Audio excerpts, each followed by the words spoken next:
주님의 은혜와 사랑하심이 역사하심이 오늘도 예배 참석한 여러분의 삶 가운데 충만히 있길 주님의 이름으로 축원합니다. 한 해를 시작하면서 여러분은 어떤 계획을 가지고 새해를 시작하고 있습니까? 아마 모든 분들이 새해는 이렇게 어떻게 해야 되겠다라고 나름대로 계획을 하고 또 준비를 하는 것이 새해를 맞이하는 모든 사람들의 공통된 모습일 것입니다. 그러나 저의 경우는 어떤가를 생각해 보면은 어찌 보면 남은 삶에 대한 여유를 갖기보다는 조금 더 조급해져 가고 있는 이유는 아마 저만이 느끼는 감정인지는 알 수 없습니다.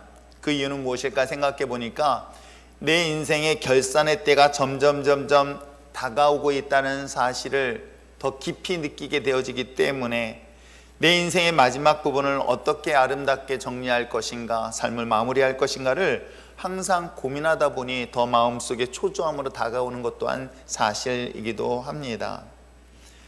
인생에 있어서 시작이 중요합니다. 그러나 시작만큼 중요한 것 또한 과정도 중요한 것이겠죠. 시작도 중요하고 과정만 중요한 것일까요? 그렇지 않습니다. 또 하나 중요한 것은 인생의 맨 마지막 마무리를 어떻게 하느냐라는 것 또한 너무나 중요한 과제들이 아닐까 생각해 봅니다. 그러므로 여러분, 인생에서 가장 이상적인 삶이라는 것들을 한 번쯤은 생각해 보았으면 좋겠습니다. 어떤 것이 가장 이상적인 삶일까?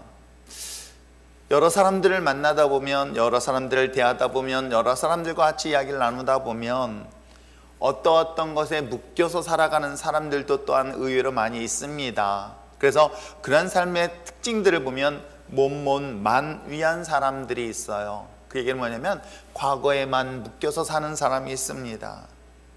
과거에만 묶여서 사는 것뿐만 아니라 오늘의 삶에만 묶여서 사는 사람들 또한 얼마나 많이 발견되어지는지 모릅니다. 오늘 하루만의 삶을 위해서 살아가는 사람들, 그렇기 때문에 내일을 준비할 필요가 없고 오늘만 즐거우면 좋겠다, 오늘만 엔조이하면 좋겠다고 그렇게 오늘만 살아가는 사람들 또한 쉽게 만나게 되어집니다. 또 내일만을 생각하며 살아가는 사람들이 있어요. 놀랍게도 아무것도 하지 아니하고 오늘 현실의 삶에 대하여 충성하지 아니한 채 그냥 허황된 꿈을 바라보면서 내가 이렇게 당첨되어지면 하면서 하는 그러한 삶을 살아가는 사람 또한 있습니다. 이렇게 과거에만, 현재에만, 미래에만 묶여서 사는 이 극단적인 삶이 결코 우리를 그의 삶을 행복하게 할 수 없다는 것은 너무나 잘 알 것입니다. 과거를 기억하여 정말 우리가 반성해야 될 부분은 반성해야 되고, 과거를 기억하여서 감사해야 될 것을 항상 마음속에 간직하고, 또 오늘의 삶에서는 주어진 삶에서 최선을 다하면서 내일을 준비하면서 살아가는 삶이 가장 이상적인 삶이라는 것을 분명히 여러분도 인정하고 긍정할 것입니다. 내일의 삶을 위하여 준비하는 오늘의 삶은 어떤 것일까라는 것을 생각해 본다면, 저는 이러한 모든 이상적인 삶은 바로 꿈을 따르는 자의 삶, 그리고 꿈을 대신하여 또 쓸 수 있는 단어가 하나 있습니다. 그것이 바로 사명을 따라 사는 삶이 바로 오늘의 삶을 충성할 수 있고 충실할 수 있을 뿐만 아니라 내일의 삶에 대한 비전을 가지고 있는 삶의 특징이 아닐까 생각을 하게 되어집니다. 세상을 살아가는 데 있어서 주는 꿈이 있습니다. 세상으로부터 받는 꿈, 세상으로부터 얻어지는 그런 꿈, 세상을 향하여 얻어지는 꿈은 그것을 욕망이라고 정의를 내리고 싶습니다. 그러니까 육신의 것을 향하여 육신의 것을 따르고 육신의 것을 바라보며 살아가는 삶을 바로 욕망이라고 얘기하고 있고, 이 욕망이 사로잡힌 삶의 끝부분은 뭐로 끝나는지 아십니까? 그게 바로 노망입니다. 인간이 끊임없는 욕심을 가지고 살아가는 사람들의 그 결과의 끝은 노망으로 끝납니다. 그러나 하나님으로부터 제공된 꿈을 가지고 살아가는 사람들이 있습니다. 하나님으로부터 우리에게 소망을 주시고 그 꿈을 주신 사람들을 바로 소망이라고 이야기할 수 있으며, 이 소망은 사명이라고 정의를 내릴 수가 있어요. 그러니까 욕망은 노망이며 소망은 바로 사명으로 정의를 내려도 아마 성경 속에 등장하고 있는 모든 용어 속에 크게 틀리지 않는 내용이 아닐까 생각을 합니다. 그러므로 하나님의 사명을 감당하는 것에는 나이가 전혀 상관없다는 것은 무엇 때문인지 아십니까? 그것은 나이가 먹어서 갖는 꿈이 노망이 되는 사람이 있는가 하면 나이가 들었는데도 불구하고 그가 소망이 사명으로 끝나는 성경 속에 등장하는 인물 상당히 많이 있지만 그 중에 한 사람 85세에도 여전히 그에게 주셨던 하나님에 대한 소망이 비전으로 나타내고 사명으로 끝까지 붙잡았었던 것이 바로 갈렙이라는 인물도 그 중에 하나가 아닐까 생각해 봅니다. 세상의 그 넓은 땅을 정복하겠다는 세상의 욕망을 가지고 사람들의 끝은 노망으로 끝납니다. 그러나 85세의 나이에도 하나님이 그에게 주신 꿈을 가진 자들에게는 그건 노망이 아니라 바로 사명으로 바뀌어지는 것들을 볼 수가 있지요. 여러분 어떻습니까? 오늘 여러분의 삶을 2021년도를 욕망을 따라 사는 삶을 사시겠습니까? 아니면 하나님이 주시는 사명을 따라 삶을 살겠습니까? 아마 여기 계신 우리 율전의 신앙의 모든 공동체 되신 분들은 하나님이 주시는 꿈을 가지고 사명을 따라 끝까지 잘 감당하며 나갈 수 있는 저와 여러분 되시기를 주님으로 축복합니다. 하나님의 꿈이 나의 꿈이 되어지고 하나님의 소망이 나의 소망이 되어지며 또한 하나님의 일이 나의 사명으로 바뀌어지는 저와 여러분 되시기를 주님으로 축복합니다. 한번 따라해 보실까요? 하나님의 꿈이 나의 꿈이 되며 하나님의 소망이 나의 소망이 되어지길 원하며 하나님의 일이 나의 사명이 된다. 이런 하나님의 놀라운 역사가 2021년도 여러분 삶 속에 있길 주님으로 축복합니다. 오늘 성경 속에 등장하고 있는 75세의 한 노인을 소개하고 있죠. 75세의 나이에 누군가에는 소망이 될 수 있며 누군가에는 이 소망이 아니라 노망이 될 수 있는 이 차이는 바로 하나님으로부터 받았느냐 그렇지 않느냐의 차이라는 것들을 분명히 기억하셔야 할 것입니다. 75세의 나이는 결코 적은 나이는 아닙니다. 인생의 황혼기에 이른 나이임에 틀림없습니다. 그러나 그에게 하나님의 꿈을 주셨을 때 그를 비전원으로 바꿔주는 것들이 성경 속에 소개를 하고 있지요. 그러므로 꿈은 어디로부터 공급받느냐에 따라서 어디로부터 내가 제공을 받느냐에 따라서 이 꿈이 노망이 되거나 아니면 소망이 될 수 있다는 것. 그래서 요엘 선지자가 오늘 우리에게 이야기하고 있는 내용이 있습니다. 요엘 선지자를 통해서 하나님의 성령에 임재하셨을 때에 하나님으로부터 꿈을 받은 자들에게 어떤 역사들이 일어나는가를 성경은 소개하고 있는데 한번 요엘서 말씀을 보시길 바랍니다. 요엘서 2장 28절에서 우리 30절까지 말씀을 함께 한 목소리로 합독하길 원합니다. 읽겠습니다. 시작. 그 후에 내가 내 영을 만민에게 부어주리니, 여기서 그 후에 내가 하나님이에요. 하나님의 영을 누구에게? 모든 자들에게 부어주시리니. 자, 또 읽겠습니다. 시작. 너희는 자녀들이 장래 일을 말할 것이며 너희 늙은이는 꿈을 꾸며 너희 젊은이는 이상을 볼 것이며. 어떻습니까? 하나님이 우리에게 영을 부어주셨습니다. 하나님의 꿈을 주셨습니다. 하나님이 우리에게 비전을 주셨습니다. 하나님의 생명을 우리에게 부어주셨습니다. 그 부어주셨더니 젊은 사람들에게는 이상을 본다고 이야기하고 있습니다. 뿐만 아니라 젊은이들에게는 이상을 보며 늙은이들은 꿈을 꾸며 또한 어린 자녀들에게는 장래 일을 말할 것이라고 이야기를 하고 있습니다. 자, 29절, 30절 읽어볼까요? 시작. 그때에 내가 또 내 영을 남종과 여종에 부어줄 것이며 내가 이적을 하늘과 땅에 베푸리니 곧 피와 불과 연기 기둥이라. 아멘. 그렇습니다. 하나님이 하나님의 생명을 주시고 하나님이 우리에게 꿈을 주시고 비전을 주신다면 어린아이에게는 예언할 것이요 장래 일을 말할 것이며 예언할 것이며 젊은이들에게는 이상을, 그리고 늙은이에게는 꿈을 꿀 수 있다라고 요엘 선지자를 통해서 이야기를 하고 있고, 사도행전 2장에서는 이것을 확정적으로 증거로 나타나고 있으며 그것은 오늘날에도 우리에게 동일하게 주어지고 있다는 것 잊지 마시기를 주님으로 축복합니다. 꿈은 어디로부터 출발하느냐에 따라서 그 결과가 다르다는 것은 바로 오늘 성경 속에 기록되어지기 때문에, 그러므로 세상으로부터 오는 꿈은 우리에게는 욕망이 되며 그것은 곧 노망으로 끝나지만은 하나님으로부터 제공받는 꿈은 우리에게 소망이 되어지며 이 소망은 우리에게 또 다른 사명을 통해서 큰 영광이 나타나게 될 줄 믿습니다. 말씀드리는 오늘 성경 본문으로 돌아간다면 아브라함은 75세의 나이에 하나님의 그를 부르셨습니다. 하나님이 그에게 부르셨고 하나님의 새로운 영을 부어주셔서 새로운 꿈을 갖게 되어집니다. 그것을 산소망이라고 부르게 되어지죠. 이 산소망은 그에게 또 다른 사명으로 부여지게 되어 있습니다. 여러분 어떻습니까? 2021년도 하나님이 내게 제공하신 그 꿈이 나의 사명이 되어서 2021년도 모든 사람들이 공포 속에 두려워 떨고 있을 때에 이 땅 가운데 하나님의 영광을 드러내며 나갈 수 있는 우리 율전의 신앙 공동체가 되시길 주님으로 축복합니다. 내가 어떤 환경과 상황에 있는 것 중요하지 않습니다. 선지자의 사례들을 한번 볼까요? 이스라엘이 드디어 바벨론에 의해서 멸망을 당하게 되어지고 수많은 공격으로 인하여 포로로 끌려가고 있었던 상황, 왕을 비롯하여 많은 사람들이 포로로 끌려갑니다. 그 포로로 끌려가는 그 가운데서 이 바벨론의 이 강가에 앉아서 그발 강가에 앉아서 하나님의 그에게 영을 부어 새로운 사명을 주고 꿈을 주는 장면들이 등장하게 되어지죠. 바로 에스겔의 부르심의 사건인 것이에요.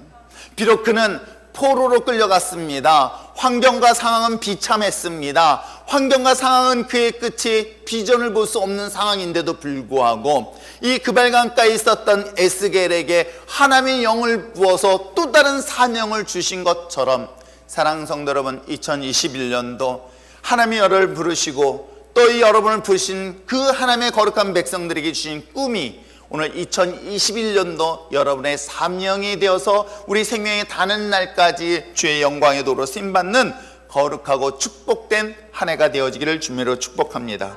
자, 그렇다면 오늘 성경 속에 등장하는 아브라함에게 주신 하나님의 꿈, 하나님의 사명은 어떤 것일까 너무나 잘 알고 있는 말씀인데 이 말씀이 바로 저와 여러분에게 사명처럼 받아들일 수 있는 귀한 말씀으로 역사하길 주님으로 축복합니다. 첫째는 무엇을 말하고 있습니까? 하나님께서는 늙은 아브라함에게 주셨던 사명 꿈은 새로운 땅에 대한 꿈을 주셨습니다. 새로운 땅에 대한 사명을 그에게 부여하셨습니다. 하나님의 창조 역사 속에서 인간을 창조하신 이유가 무엇 때문일까를 고민해 보시길 바랍니다. 인간을 만드실 때 하나님은 분명히 창조하신 이유가 있었으며 목적이 있었을 것입니다. 세상의 모든 물건을 만들 때 그 만든 목적이 있습니다. 아무 생각 없이 만든 것이 없습니다. 하나하나에도 이유가 있고 하나하나에도 목적이 있는데 하물며 당신의 형상으로 지음받은 인간을 창조하신 목적이 과연 어디에 있을까? 물론 인간을 당신의 형상으로 지어서 생육하고 번성하고 땅에 충만하고 정복하고 땅의 모든 것들을 다스리라는 하나님의 축복을 주셨는데 그 축복을 주시면서 그에게 주신 미션이 있어요. 목적이 있더라는 거예요. 그건 무엇인지 아십니까?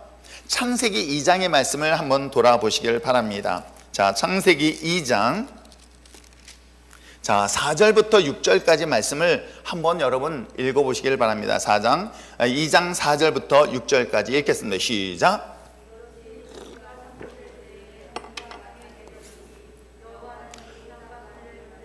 아니하고 땅이 갈 사람이 없으므로 들에는 초목이 아직 없었고 밭에는 채소가 나지 아니하였으며 안개만 땅에서 올라와 온 지면을 적셨더라. 자, 창세기 2장에서 하나님이 천지를 창조하셨습니다. 1장에서는 천지를 다 창조하셨습니다. 그런데 여기서 에덴 동산에 대한 이야기를 지금 하고 있어요. 4절부터 시작되어졌을 때 하나님이 천지를 창조하실 때 하늘과 땅 그리고 땅에 대한 이야기를 만드셨습니다. 그런데 하나님이 땅에 비를 내리지 아니하시고 땅에 갈 사람이 없으므로 들에는 초목이 없고 밭에는 채소가 나지 않았다. 땅에는 어떤 상태인지 여러분 상상해 보시길 바랍니다. 뭐 할 사람이 없었다? 갈 사람이 없었다. 경작할 사람이 없었다. 놀랍게도 이 경작이라는 이 단어는 바로 하나님 앞에 워십, 예배로도 똑같은 용어로 쓰여지고 있는 단어이기도 합니다. 하나님은 땅을 만드시고 그 땅에 경작할 목적으로 누구를? 바로 인간을 만드셨다는 사실을 여러분 아십니까? 하나님께서는 이 창조의 모든 완벽함을 만드시고 그 완벽한 것을 가지고 누구와 함께?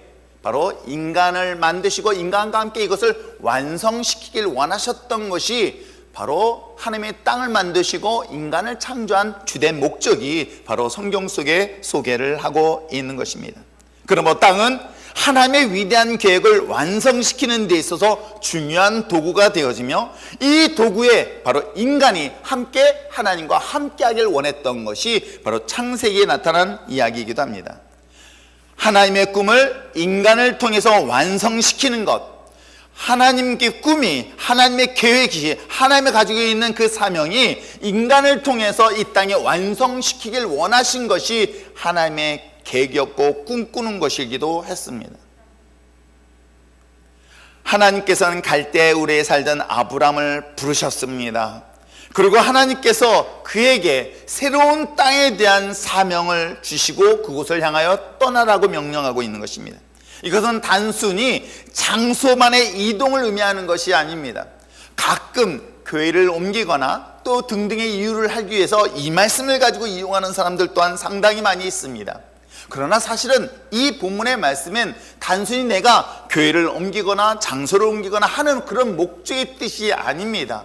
여기서 이야기하고 있는 하나님께서 약속한 새로운 땅에 대한 개념은, 물론 갈대아 우르라는 곳 또한, 하란이라는 곳 또한 하나님이 통치하고 다스리는 땅임에 틀림없지만, 그럼에도 불구하고 하나님께서 그곳에서 거룩하게 구별되어진 곳으로 새로운 에덴의 창조를 누구를 통해서, 연약한 우리를 통해서 이루시기 위한 것이 바로 창세기 12장에 대한 본질적인 의미인 것입니다. 죄로 인하여 저주받은 땅이 그곳에서 떠나서 하나님과의 새로운 언약의 관계를 통해서 영적인 새로운 땅을 회복할 것은 바로 하나님이 우리에게 주신 사명이고, 그것이 하나님이 우리를 향하신 꿈이라는 것을 성경은 말하고 있는 것입니다. 어찌 보면 이 하란이라는 곳을 떠나고 또 갈대아 우르라는 곳을 떠남으로 말미암아 하나님께서 함께한 그 땅에 젖과 꿀이 흐르는 그런 에덴의 회복의 역사를 원하는 하나님의 섭리가 오늘 성경을 통해서 소개를 하고 있습니다. 땅의 소유는 하나님의 것임을 인정합니다. 그러므로 이 땅은 하나님이 다스리고 통치하실 때 비로소 그 땅은 하나님의 것임을 우리는 보게 되어지죠. 그래서 여기서 이야기하고 있는 단순히 가나안 그리고 갈대아 우르를 떠나서 하나님이 지시한 그 땅은 단순히 가나안 땅으로만 말하는 것보다 더 깊은 의미로는 나의 삶이, 나의 가정이, 나의 사업장이, 나의 몸된 교회가, 이 나라 이 민족이 누구의 통치를, 하나님의 다스림, 하나님의 통치를 받는 그런 거룩한 땅으로 변화되어질 것에 대한 말씀이 오늘 성경 속에 소개를 하고 있습니다. 갈대아 우르라는 곳, 하란이라는 곳, 이방인들에 의하여 이방인의 지배를 받던 것이 이제는 누구의 통치를 받겠다는 거예요? 하나님의 통치를 받겠다는 것이에요. 내 삶에서 과거에는 하나님과 상관없이 세상의 다스림을 받았던 나의 인생이었다고 한다면, 이제는 그곳에서 떠나서 세상의 통치와 다스림에서 떠나서 하나님의 통치 아래, 하나님의 다스림 안에 내 삶을 살겠다 하는 것이 바로 우리에게 준 새로운 땅이고, 그것이 우리에게 주신 하나님의 약속의 땅이라고 성경은 분명히 우리에게 이야기를 하고 있는 것이겠죠. 여러분의 인생이 과거에 묶여있던, 세상에 묶여있던, 사단의 권세에 묶였던 나의 인생이 주님의 십자가의 은혜로 주님 앞에 돌아오는 그 순간, 바로 그것이 나의 하나님이 지시한 거룩한 땅인 줄 믿습니다. 그러기에 여기에는 새로운 삶으로 출발할 수 있는 것이고, 그 새로운 삶은 과거에 가시와 엉겅퀴밖에 맞지 못했던 저주받은 나의 인생의 삶이 기름진 삶으로 바뀌어지는 것을 성경은 우리에게 소개를 하고 있습니다. 그러므로 사랑하는 성도 여러분, 오늘 하나님께서 지시한 새로운 땅은 단순히 장소의 개념을 뛰어넘어서 오늘 여러분의 삶이 과거로부터 단절되어서 그리스도의 십자가 은혜로 말미암아 하나님의 기름진 회복의 땅, 회복의 삶, 하나님의 놀라운 축복의 삶으로 바뀌는 역사가 있길 주님으로 축복합니다. 그것이 여러분의 삶이고, 여러분의 가정이고, 여러분의 사업장이고, 하나님 몸된 교회와 이 나라 이 민족이 될 줄 믿습니다. 내게 속한 이 모든 영역이 하나님의 다스림을 받는 것이 바로 우리에게 주신 새 하늘이요 새 땅이라는 것 꼭 잊지 마시길 주님으로 축복합니다. 자, 이것이 오늘 우리에게 주신 또 다른 사명이었다면, 두 번째 주신 사명은 무엇이었을까요?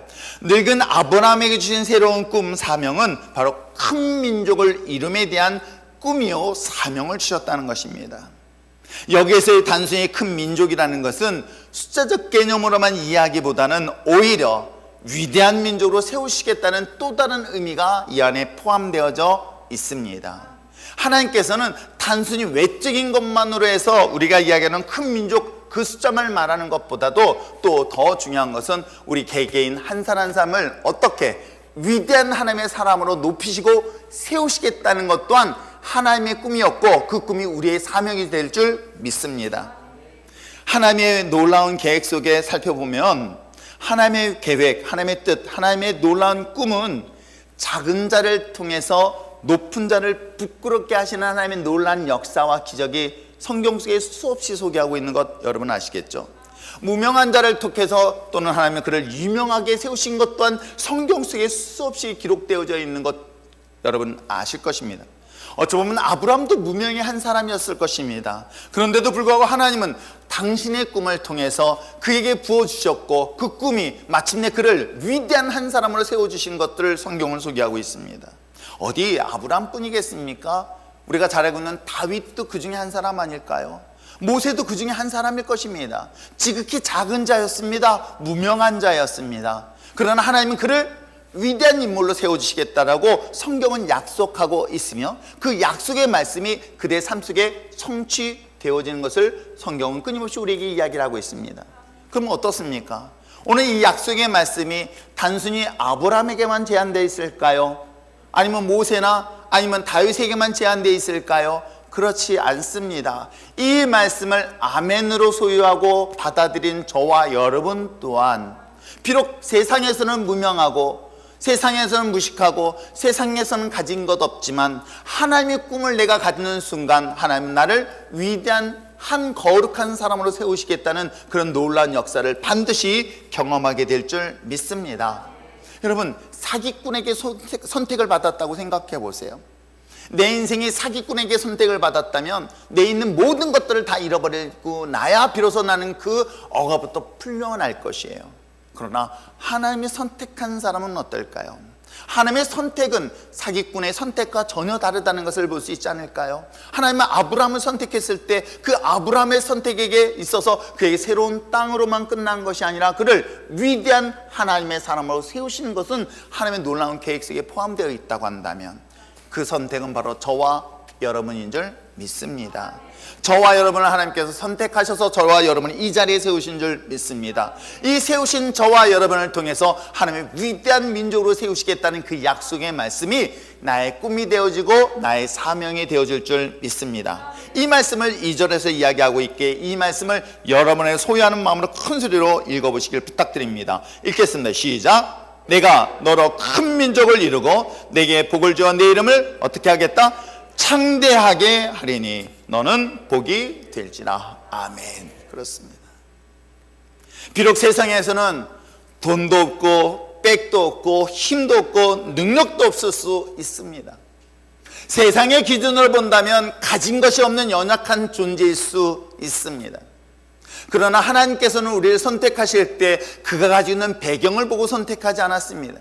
그가 소유하고 있는 능력을 보고 선택하지 않았습니다. 그가 소유하고 있는 힘을 보고 선택하시지 않았습니다.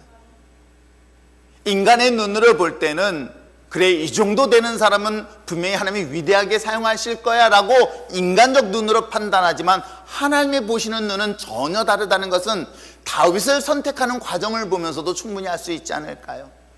심지어는 자기 아버지조차도 자신의 자녀들 중에서 왕감으로는 아무리 생각해봐도 다윗은 거기에 해당되지 않는다는 것이 아버지, 육신의 아버지의 생각이었던 거예요. 그러나 하나님의 생각은 전혀 달랐던 것이죠. 여러분 그렇습니다. 비록 내가 세상에서는 열등하고 때에 따라서는 우리가 부족함으로 느껴서 낮은 자존감을 가졌다 할지라도 하나님은 그렇지 않습니다. 하나님은 그런 나를 선택하셨습니다. 그것이 바로 여러분을 선택하셨습니다. 그걸 선택하여 우리가 이 자리에 쓴 줄 믿습니다. 내가 선택하여 이 자리에 쓴 것이 아니라 하나님의 나를 일방적으로 선택하여 나를 환경과 상황 속에 교회로 몰아넣게 하시고 이 교회의 발걸음을 디디게 하셨다는 거예요. 그리고 그곳에 하나님 뭐라고 말씀하셨습니까? 너를 위대한 하나님의 사람으로 세우시겠다. 이 약속의 말씀이 저와 여러분에게 동일하게 되어질 줄 믿습니다. 위대한 자로 세워주셨고 복을 주셨고 창대케 하시는 하나님의 약속이 하나님의 나의 든든한 백이 되어줄 줄 믿습니다. 그러므로 우리는 하나님의 선택받은 자처럼 선택받은 자로서 생각을 바꿔야 되지는 않을까요? 하나님의 생각이 나의 생각으로 바꿔져야 될 줄 믿습니다. 하나님처럼 생각하고 하나님처럼 꿈꾸며 하나님처럼 세상을 향하여 기죽지 말고 담대히 나가야 될 것이 누굴까요? 그게 바로 저와 여러분일 줄 믿습니다. 물론 세상의 풍랑을 보면, 세상의 거친 환경을 보면 내 능력으로는 감당할 수 없어, 저 역시도 두렵고 저 역시도 자신 없을 때가 수없이 고백되어집니다. 그러나 내 뒤에는 든든한 하나님이 계심을 믿습니다. 나와 함께 하시는 그 하나님이 나를 지키시겠다 약속하셨습니다. 나와 동행하시겠다 약속하셨습니다. 내가 자격이 있어서가 아닙니다. 내가 능력이 있어서도 아닙니다. 하나님이 일방적으로 나와 함께 하시겠다고 약속하셨던 이 약속의 말씀이 나의 든든한 백그라운드가 되어졌으니 내가 세상에 두려울 것이 과연 무엇이겠습니까? 하나님이 비록 내가 나를 볼 때는 세상 앞에 서기에 너무나 보잘것없지만 그럼에도 불구하고 하나님은 나를 위대한 사람으로 세우시겠다는 게 누구의 계획이에요? 하나님의 계획인 거예요. 하나님의 뜻인 거예요. 그 하나님의 뜻과 계획이 나의 꿈이 되어지고 나의 계획이 되어지니 내 생각이 바뀌게 되어지고 내 언어가 바뀌게 되어지고 내 삶의 모습이 바뀌어지지는 않을까요? 2021년도 여러분이 이제는 새로운 땅, 즉 하나님의 삶을 통치함으로 인하여 저주받은 인생이 아니라 하나님의 젖과 꿀이는 축복의 삶으로 바뀌어지는 여러분의 삶이 되어질 뿐만 아니라 더 나아가서 세상 가운데는 여러분을 통해 가장 위대한 하나님의 사람으로 세워질 것에 대한 확신과 믿음을 가지고 그 사명감을 가지고 살아갈 수 있는 저와 여러분 됐으면 참 좋겠습니다. 자, 하나님께서 나를 위대한 한 사람으로 세워주겠다는 것이 나의 사명이었다고는 또 하나가 있습니다. 뭐예요? 그것을 흘려보내야 되는 거예요. 나눠야 되는 거예요. 우리가 속해 있는 그곳을 하나님의 축복의 땅으로 삼아 주어야 되는 것이 우리에게 주신 또 다른 사명인 거예요. 트러블 메이커가 아니라 피스메이커 역할을 감당해야 될 존재가 바로 저와 여러분인 줄 믿습니다. 여러분이 가는 곳곳마다, 여러분의 손을 대는 곳마다, 여러분이 밟는 곳곳마다 하나님의 놀라운 평화를 넘치게 하게 하시고 기쁨을 넘치게 하시고 축복이 넘칠 수 있도록 허락하신 것이 누구에게 주신 사명이다? 저와 여러분에게 주어진 사명이고 꿈인 줄 믿습니다. 그래서 오늘 3절에 말씀하고 있는 내용이죠. 자, 3절의 말씀이 또한 여러분 삶 속에 있다는 걸 믿고 큰 소리로 선포하시길 바랍니다. 읽겠습니다. 시작.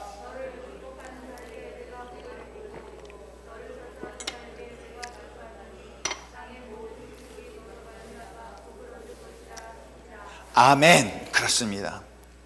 우처리를 축복하는 자에게 그를 하나님이 축복하실 것이고, 감히 우처리를 저주하는 자는 하나님의 그를 저주하실 것이며, 하나님께서 말씀하셨습니다. 이 땅의 모든 축복이 나 우처리를 통하여 말미암아 복을 받을 것이다. 이런 역사를 누가? 하나님이 일방적으로 나에게 약속하셨던 거예요. 아브라함에게 주신 약속의 말씀이 조건을 보셨을까요? 사실 12장 말씀에 보면 아브라함은 아무런 조건을 갖춰지지 않았습니다. 자격도 없었던 그에게 하나님은 일방적으로 이렇게 말씀하셨던 것을 그냥 소유한 것 뿐이에요. 오늘 이 말씀이 여러분의 생명의 양식처럼 믿고 담대하며 나갈 수 있는 저와 여러분 되시길 주님으로 축복합니다. 너를 축복하는 자에게 복을 주시고 나를 저주하는 자에게 하나님이 그를 저주하시겠다? 이거는 모든 중심이 아브라함에게 있는 것처럼 저와 여러분에게 있어서 지키시고 인도하시고 보호하실 뿐만 아니라 더 나아가서 너를 통해서 모든 민족이 복을 받을 것이다. 여러분 상상을 한번 해보세요. 나를 통해서, 우리를 통해서 이 땅 가운데 하나님의 축복의 역사를 흘려보낼 수 있다. 이게 얼마나 대단한 은혜요 축복인지 모릅니다. 목회를 23년 동안을 쭉 해보면서 항상 하나님 앞에 이런 마음으로 기도합니다. 하나님, 비록 보잘것없는 우리 집안의 믿음의 가정도 아닌 나를 하나님의 주의 종으로 삼으시고 부족하고 떨리고 자격 없는 나를 23년 동안 목회자로 하나님 선택하셔서 여기까지 오실 때 하나님은 정말 이 연약한 이 손을 통해서 저들에게 기도할 때마다 가난한 자를 부유케 하게 하시고 고통받는 자를 자유케 하게 하시며 하나님의 나라의 소망을 갖게 할 뿐만 아니라 형통케 하는 삶의 역사가 아버지 연약한 나의 손을 통해서 흘러가게 해달라고 기도하기를 오랫동안 지금까지 해왔던 것 또한 사실이기도 합니다. 세일의 기간 또한 여러분을 위하여 특별히 안수 기도할 때도 그런 마음을 가지고 항상 기도합니다. 하나님, 저에게는 아무런 자격이 없습니다. 저에게는 아무런 능력이 없습니다. 그러나 아버지 하나님, 이 마른 막대와 같은 자를 주님의 능력의 손으로 붙잡아 줬을 때 그 마른 막대기가 홍해바다를 가르고 반석을 쳤을 때 생수가 솟아나는 것처럼 나의 연약하고 보잘것도 없는 나를 붙잡아 주심으로 말미암아 이 연약한 손이 저들의 머리에, 저들의 몸에 손을 댔을 때 치료하는 역사가 일어나게 하시고 회복하는 역사가 일어나게 하시고 기적의 역사가 일어나는 도구가 되어달라고, 하나님 나를 통해서, 부족하지만 부족한 나를 통해서 하나님의 은혜를 흘려보낼 수 있게 해달라고 기도하였을 때 하나님이 지금까지 동행해 주셨던 것 저는 믿습니다. 그것은 저에게만 주신 것일까요? 아닙니다. 바로 여러분에게 동일하게 주어진 것 믿으시길 주님으로 축복합니다. 여러분 한 사람을 통해서 누군가에게 축복을 흘려보내고 치유의 역사심이 일어날 것이며 회복의 역사가 일어난 저와 여러분이 그런 도구로 나를 선택하셨다는 이 사실, 그렇습니다. 그것이 바로 저와 여러분에게 주신 꿈이고 그것이 또한 우리에게 주신 사명인 것이죠. 여러분이 가는 곳곳마다 하나님은 그 땅을 저주받은 땅에서 회복의 땅으로, 축복의 땅으로 변하는 역사가 임하게 될 줄 믿습니다. 여러분 한 사람을 통하여 지역이 변할 것이고, 여러분 한 사람을 통하여 이 나라가 변할 것이고, 여러분 한 사람을 통하여 이 나라의 민족뿐만 아니라 세계 열방이 변하는 역사를 믿음의 눈으로 바라보면서 그 사명을 가지고 나갈 때에 여러분 그 사명에 따라서 하나님이 반드시 역사하게 될 줄 믿습니다. 하나님의 역사하심을 믿게 될 줄 믿습니다. 내가 받는 자가 아니라 나누고 베푸는 저와 여러분이 되어줄 줄 믿습니다. 하나님께서는 아브라함에게 새로운 땅을 통해서 하나님의 온전한 다스림, 회복을 통해서 새로운 에덴에 대한 약속을 우리에게 사명처럼 주셨습니다. 내 인생을 돌아보면 참 가시와 엉겅퀴밖에 먹지 못했던 척박한 나의 인생이 주님으로 말미암아 나의 인생이 기름진 삶으로 변화되어지는 것처럼, 행복한 삶의 변화가 일어나는 것처럼 새로운 땅에 대한 사명이 여러분에게 있다는 것 잊지 마시길 주님으로 축복합니다. 이를 통해서 큰 민족, 위대한 하나님의 사람으로 세우시고 더 나아가서 이러한 하나님의 은혜의 축복을 세상에 흘려보내는 복의 근원이 되게 하신 분이 하나님이시고 그것이 누구다? 나다. 우리다. 율전의 교회가 되어지기를 주님으로 축복합니다. 저는 이렇게 기도합니다. 하나님, 이 율전동의 이 작은 이 율전교회가 사람들 눈에는 그리 보이지 않는 교회입니다. 사람들 눈에는 잘 띄지 않는 교회이기도 합니다. 우리 전영순 자매님이 우리 교회를 찾는 과정이 참 드라마틱했어요. 교회를 찾는데 교회가 안 보이더라는 거예요. 아무리 찾아봐도 이놈의 교회가 보이지 않는 이 구석진 교회. 그러나 저는 제 꿈은, 제가 하나님을 나에게 주한 꿈은 그렇지 않습니다. 하나님, 비록 사람들 눈엔 보이지 않는 이 교회일지라도 이 교회가 저는 율전 땅을 축복의 통로 역할을 되어지길 저는 소망하며 기도했습니다. 하나님, 이 율전교회가 이 나라의 민족을 살리는 교회가 될 수 있도록 기도했습니다. 하나님, 이 율전교회가 비록 세상 사람들에게 눈에 보이지 아니한다 할지라도 하나님의 함께 하심으로 인하여 저 태국의 우본 땅이, 저 중국에 있는 지 탈북자들이 모여서 드려지는 그 예배의 공간이, 저 인도네시아의 팔렘방이 이 작은 율전교회를 통하여 하나님의 축복과 회복의 역사, 생명이 나타나는 그런 교회가 되어지길 소망하면서 기도하고 있습니다. 하나님, 우리를 통한 이 교회가 수많은 생명을 살리는 것뿐만 아니라 하나님의 거룩한 나라를 위하여 완성시키는데 존귀하게, 위대하게 쓰임받는 그런 위대한 교회로 쓰임받기를 저는 사모하며 기도하고 있습니다. 그것이 바로 저와 여러분이 될 줄 믿습니다. 그러한 모습을 그림을 그리고 믿음으로 바라보며 담대히 나갈 수 있는 저와 여러분 되어오는 건 어떨까요? 여러분이 이러한 꿈과 비전을 주는 사람들은 생각을 달리할 수밖에 없어요. 행동도 달리할 수밖에 없겠죠. 보는 눈이 스케일이 다를 수밖에 없잖아요. 세상을 바라보는 사람과 겨우 앞에 보이는 작은 것을 보는 사람은 분명히 다르지 않을까요? 무리를 걸어갔을 때 베드로는 주님을 바라볼 때는 무리를 걷는 기적을 경험합니다.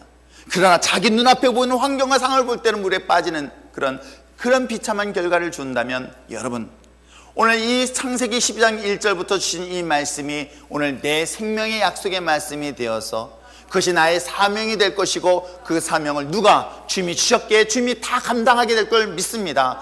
나는 그 도구가 되어서 믿음으로 나갈 때 역사는 하나님이 하시게 되어 있습니다. 아브라함이 앞으로 나갔을 때 하나님의 역사를 이루신 것 여러분 믿으시길 바랍니다. 그래서 맨 마지막 결론적으로 마지막 4절 말씀 이렇게 이야기하고 있죠. 자, 4절 말씀 한번 읽어볼까요? 시작. 이에 아브라함이 여호와의 말씀을 따라 갔고 롯도 그와 함께 갔으며 아브라함이 하란을 떠날 때 몇 세였다? 75세였더라. 그렇습니다. 누구는 75세에 노망이 드는가 한다면 누구는 75세에 사명을 따라 하나님의 놀라운 역사의 도구로 쓰임받는 이야기가 성경 속에 등장하고 있어요. 이 75세의 나이에는 개인적으로는 장애물이 될 수 있습니다.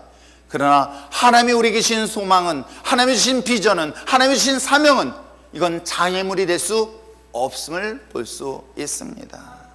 하나님의 말씀을 따름으로 인하여 순종할 때에 역사는 누가 한다? 하나님 하세요.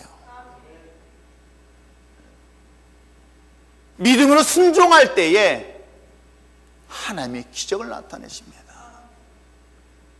제 마음속에 2021년도 또한 새롭게 준비하면서 제 사역의 마지막 하반부를 어떻게 정리하고 또 올 한 해를 계획하면서 하나님, 이제 올 한 해 동안 이제 코로나로 인하여 지난 한 해 동안 좀 더 쉼을 갖는 시간이었다고 한다면 다시금 말씀의 양육과 선교와 하나님의 사명을 잘 감당할 수 있도록 결단하고 준비를 하고 있을 때 하나님 길을 열어주실 줄 저는 믿습니다.